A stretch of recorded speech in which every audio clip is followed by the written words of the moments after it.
முத்துமணி ரத்தினமே மூடுபடம் தேவையில்லை, முப்பொழுதும் முந்தையவே இருந்திட விரும்புகிறேன். ஆழக்கடல் நீ கிடந்து அரசாள வந்தவனே, அதுபோல என் மனசில் குடியேற வாருமையா.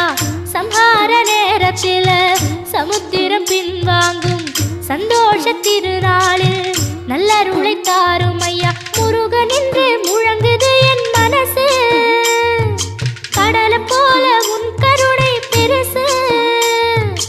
உப்பு காத்து ஊத காத்து சுத்தும் கடலுக்கரைய பார்த்து சத்தியமா கோயில் கொண்ட சுப்பையா. எங்க குப்பத்துக்கு குலவிளக்கு நீ ஐயா. திருச்செந்தூர் ஆண்டவனே வேல் முருகா, தினம் உனக்கு நன்றி சொல்வோம் மால் மருகா. திருவடியில் தவமிருப்ப